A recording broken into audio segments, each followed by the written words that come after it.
Oui, shalom bien-aimés dans le Seigneur. Que Dieu vous bénisse de partout où vous êtes. Vous qui nous suivez sur la chaîne Charms TV. Charms TV. Sur YouTube. Abonnez-vous bien-aimés. Je crois que ça nous fera énormément plaisir si vous vous abonnez. Si vous demandez aussi à d'autres personnes de se joindre à nous, en s'abonnant aussi. Ainsi, vous ne manquerez pas nos prochaines émissions. Ce sont des messages importants que nous résumons pour vous en peu de minutes, 15 minutes, 30 minutes de fois. Que Dieu vous bénisse en Saint Jésus. Parce que nous savons que vous êtes trop occupés, vous avez beaucoup de choses à faire. C'est pourquoi nous résumons ces messages pour vous. Mais ces messages-ci, ça peut être prêché pendant 3 jours, 4 jours, dans un séminaire, dans une église. Mais nous vous les donnons en si peu de temps, et comprenez-nous bien aimés. Notre message du jour, c'est sur la béatitude. La béatitude. Ça, c'est juste que Jésus l'a prêché sur la montagne. Il a prêché ce message-là. Mais qu'est-ce qu'il veut nous dire? Ça est dans Matthieu chapitre 5, versets 1er à 12. Je vous épargne la lecture, bien-aimée dans le Seigneur. Vous allez le lire vous-même à la maison, Matthieu 5, 1er à 12. Vous voyez, la béatitude dépeint le citoyen idéal du royaume de Dieu. Comment doit être le citoyen du royaume de Dieu?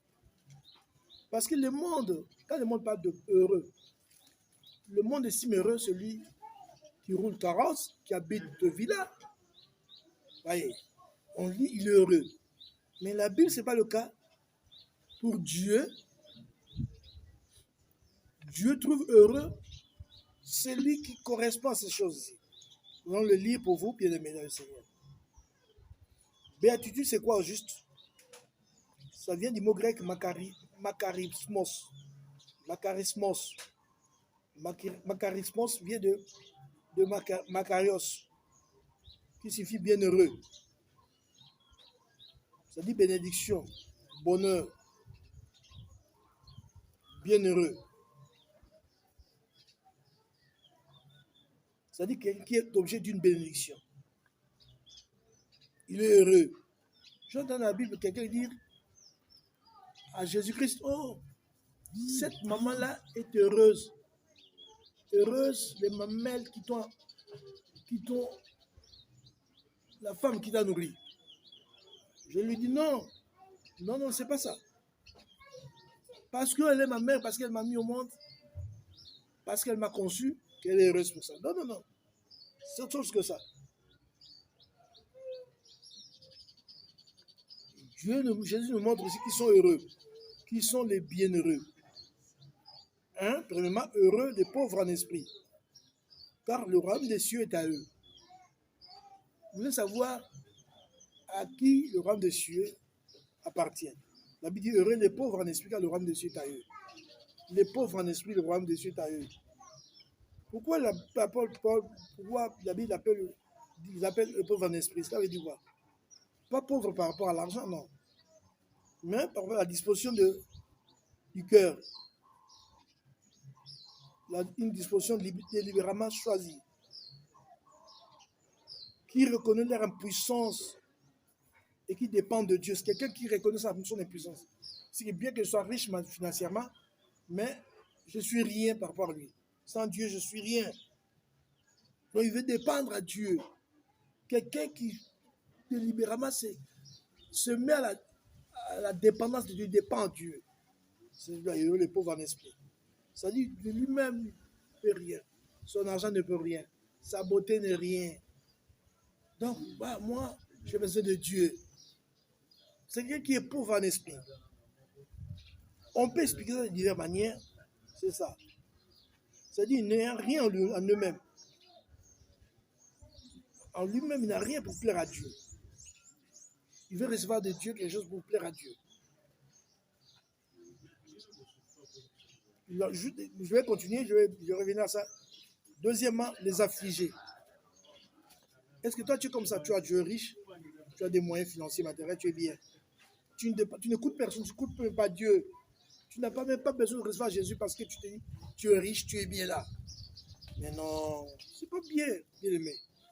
Ce monde ne t'appartient pas. Toi, tu es né dans ce monde, tu es dans ce monde. Si on te dit, d'où viens-tu? Le sauras-tu? Tu as besoin de Dieu, bien aimé. Cette vie que tu as, c'est une vie courte. 40 ans, 50 ans, 60 ans, 90 ans. Mais 20 ans, et plutôt, je vais dire 120 ans pour certaines personnes, les plus durs. Bien aimé, sachez que ça ne suffit pas. Tu as besoin de Dieu, il faut recevoir Jésus.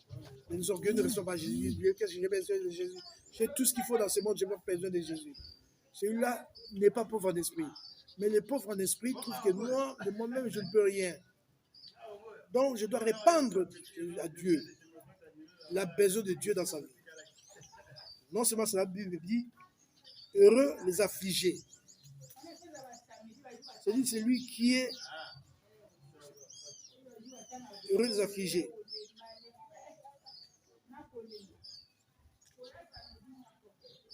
La Bible, ils seront consolés. Dieu va essuyer leurs larmes. Aujourd'hui, tu es affligé, tu souffres, tu pleures. Pour Dieu, la Bible ne t'en fait pas. Tu seras d'ici là consolé. Aujourd'hui, là, on vole ton bien, on te persécute, on te maltraite. La Bible dit, maîtrise-toi, sois patient encore, tu verras, tu seras un jour consolé. Dieu va essuyer tes larmes, t'en fais pas. Laisse les gens là qui t'affligent, laissez-les. Il ne faut pas rendre le mal par le mal, il faut supporter. Mais un jour, tu seras consolé. La Bible dit, heureux les affligés. Mais pour nous, quand quelqu'un est affligé, nous moquons de lui, il souffre. Hein? On l'a dépouillé de ses biens, on l'a chassé de son mariage. Hein? On l'a expulsé. Il pleure, nous disons, bon, il souffre, c'est bien. Mais Dieu dit, ne vous en faites pas. Heureux les affligés, vous serez d'ici là consolés. Le jour où Jésus viendra, Jésus vient bien aimé, c'est le jour de la consolation pour les affligés d'aujourd'hui. Heureux les affligés car ils seront consolés. Dieu essuiera toutes leurs larmes de leurs yeux. Apocalypse chapitre 21, verset 4. La Bible va jusqu'au 4e. Heureux les débonnaires. Heureux les débonnaires. Car ils hériteront la terre. Heureux les débonnaires. Les débonnaires veut dire quoi? D'après les dictionnaires bibliques, débonnaire vient du mot grec praos, qui signifie qui montre de douceur, de gentillesse, qui montre de pardon, qui fait montre de pardon. Jésus lui-même était un débonneur. Aujourd'hui, il supporte. Il ne fait pas de revanche. Il ne rend pas le mal par le mal, il supporte. Parce que c'est un débonnaire.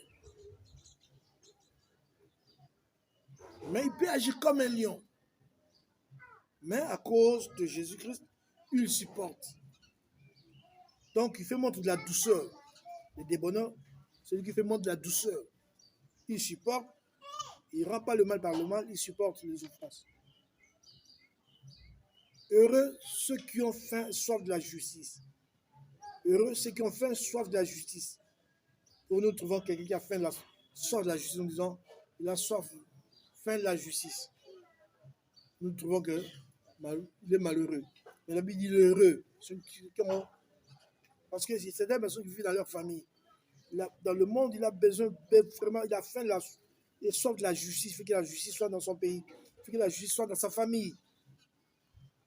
Dans le monde, mais malheureusement, c'est le contraire qui lui est donné. Bien aimé, la Bible dit heureux ceux qui ont soif. Cette soif que tu as là, bien aimé, un monde merveilleux de justice te réservé. Le monde qui vient, c'est un monde de justice. C'est un monde de paix qui arrive. Heureux, toi qui as soif de ça, tu auras ça. Ce sera pour toi ce monde-là. Mais les injustes, le monde-là n'est pas pour eux. Toi qui aimes l'injustice, ce monde-là n'est pas pour toi. Malheur à toi, parce que tu iras dans le monde de la haine, où les gens de la haine seront. Là, il y aura des grincements des dents. Mais toi qui aimes la justice, tu as soif de la paix. Tu aimes la paix là où tu es, tu veux la paix, sois heureux. Parce que le monde de la paix arrive. Le monde arrive, le monde que Dieu prépare pour nous, c'est le monde de la paix, c'est le monde de la justice, bien aimé.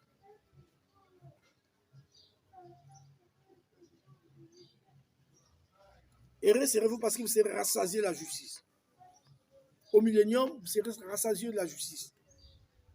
Au millénium, qu'est-ce qui se passera? Même les lions vivront avec les boucs. Voyez. Ça sera un début de la paix. Avant le royaume de Dieu, avant le ciel, ça sera d'abord le millénium, il y aura la paix, une paix terrible. Où on ne se fera plus la guerre. Naturellement, là, les gens se font la guerre. Même dans une famille, dans une même famille, les gens du même père, du même mère peuvent se détester, se faire la guerre. Mais la Bible dit, sois heureux, bien-aimé. Toi qui aimes la justice, tu seras consolé d'ici là. Tu seras rassasié de la justice. Tu vas entrer dans un monde de justice, un monde de paix. Dès que le millénium qui arrive, ce sera un monde de paix. Tu verras le lion manger les herbes avec le bouc. Ensemble, tu le verras. Dans ce monde-là, pendant les milléniums. Heureux les miséricordieux, car ils obtiendront la miséricorde. Ils obtiendront la miséricorde. Tu veux la miséricorde? Si toi, heureux les miséricordieux, les gens qui sont miséricordieux, les gens qui ont compassion des autres. Quand quelqu'un est malade, quelqu'un tombe, toi tu as compassion. Quand quelqu'un fait ceci, toi par ta miséricorde, tu pardonnes. Et toi, tu obtiendras aussi miséricorde. Voyez, ce que tu sèmes, ce que tu récolteras. Si toi tu es méchant, tu n'es pas miséricordieux dans ce monde, toi tu n'as pas de miséricorde pour les autres. Toi aussi, tu n'obtiendras pas miséricorde, bien-aimé. Il faut être miséricordieux comme ton Père Céleste est miséricordieux, alors tu obtiendras aussi la miséricorde. Dieu aussi aura miséricorde. Tu entreras dans ce monde-là, tu obtiendras ce miséricorde, bien-aimé. Oui, heureux ceux qui ont le cœur pur, car ils verront Dieu. Ah, le cœur pur. Ça, c'est sérieux. Beaucoup de gens ne tiennent pas compte de leur cœur. Et pourtant, le proverbe dit, garde ton cœur plus que toute autre chose. Que ton cœur, garde-le plus que toute autre chose, bien-aimé. Heureux ceux qui ont le cœur pur. Combien aujourd'hui ont le cœur pur? Est-ce que toi qui me suis, est-ce que tu as un cœur pur? Le cœur pur, comment est ton cœur? Rempli de haine, de jalousie, rempli d'animosité, rempli de mauvais désirs. Mais ton cœur doit être pur. Heureux ceux qui ont le cœur pur, car ils verront Dieu. Ce sont eux qui verront Dieu. Celui qui a le cœur pur, lui verra Dieu. Est-ce que toi, tu verras Dieu comme tu me suis là? Toi, tu ne tiens même pas compte de ton cœur. Toutes les mauvaises pensées traversent ton cœur. C'est pas bon, bien-aimé. Garde ton cœur plus que toute autre chose. Pourquoi? Parce que le cœur pur, celui qui a le cœur pur verra Dieu. Tu veux voir Dieu? Il faut avoir un cœur pur. C'est quoi la Bible dit clairement dans Hébreux chapitre 14, verset 12 dit, recherchez la paix, la sanctification avec tous, sans laquelle personne ne verra le Seigneur. Les gens qui ont le cœur pur, ce sont les gens qui sont saints, qui recherchent la sanctification dans leur vie. Ce sont eux qui verront Dieu. Mais toi, tu ne tiens pas ton cœur. Regarde ton cœur. Tu as des pensées mauvaises sur les autres. Tu as des pensées mauvaises sur les autres. Bien-aimé, c'est pas bon, bien-aimé. Heureux ceux qui ont le cœur pur car ils verront Dieu. Heureux ceux qui procurent la paix, car ils seront appelés fils de Dieu. Oh, tu veux être appelé fils de Dieu? Il faut procurer la paix. La paix. Mais toi, là, tu es. C'est la division, c'est la haine. Tu ne procures pas la paix. Un enfant de Dieu procure la paix. Oh, cher prédicateur, continuez dans ce travail-là. Parce que vous réconciliez les gens avec Dieu. Vous mettez la paix entre Dieu et les humains. Et c'est comme ça ce qu'il faut faire. Dans une maison, réconcilier les frères qui ne s'entendent pas. Réconcilier les amis qui ne s'entendent pas. Pour qu'il y ait la paix dans la maison, la paix entre les enfants de Dieu. Celui qui procure la paix sera appelé fils de Dieu. Celui qui procure la paix. Prêchez la parole de Dieu. Réconcilier les gens. avec Dieu. Et tu es appelé fils de Dieu, c'est important, bien aimé. C'est le travail des enfants de Dieu. Les gens qui veulent être appelés fils de Dieu, ils procurent la paix. C'est pas la Bible dit, avant de procurer la paix, il faut d'abord soi-même être en paix.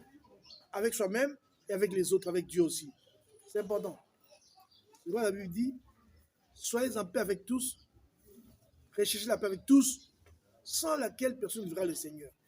Et la Bible, juste dans Romains, chapitre 12, dit, soyez en paix avec tous si cela dépend de vous. Il faut rechercher la paix avec tous. Tu as un problème avec un frère, recherchez la paix avec lui. Parce que nous devons procurer la paix. Tu as un problème avec lui, rechercher la réconciliation. C'est une très bonne chose, bien-aimé. C'est la marque des enfants de Dieu. Rechercher la paix.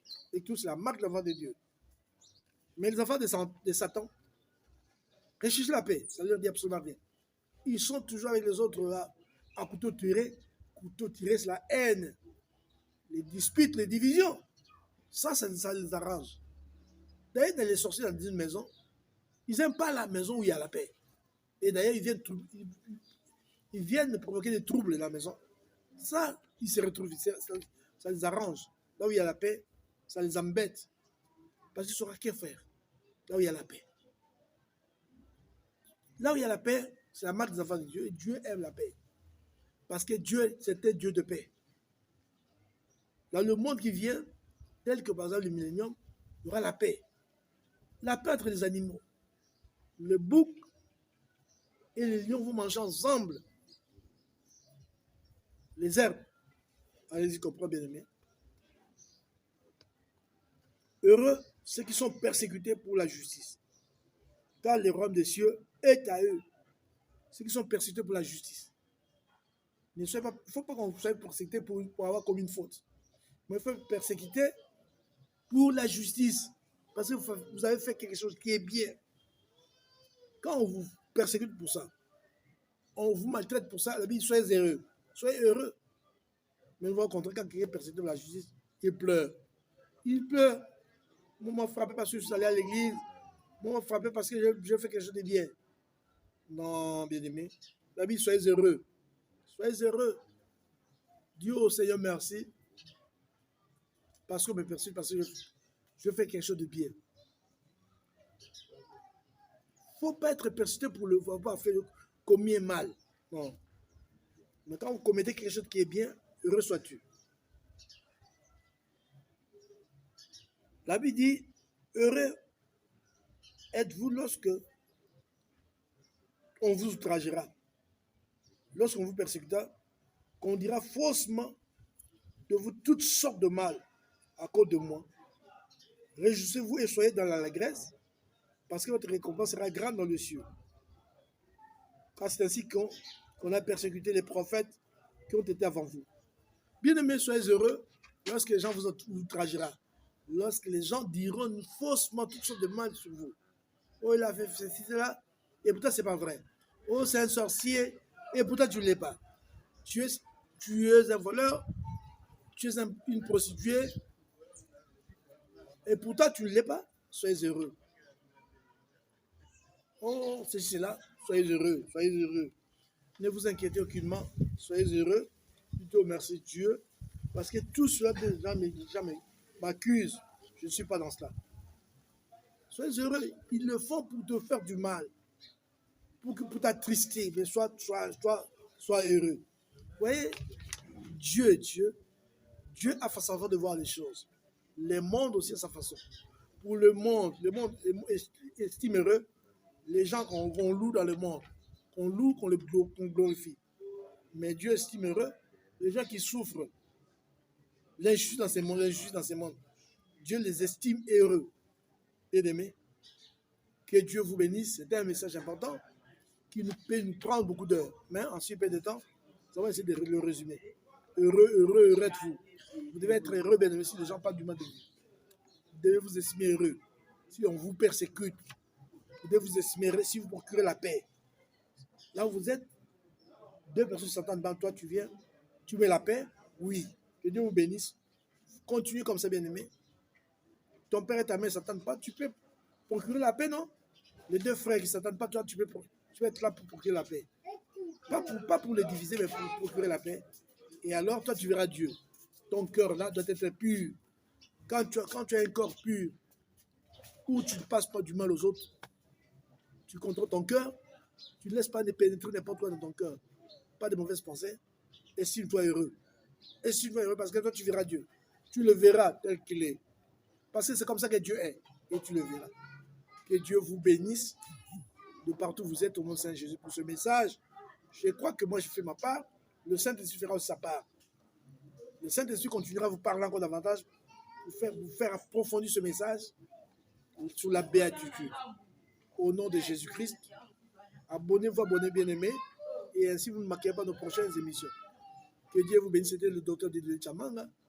Mon numéro 243 80 80 35 59.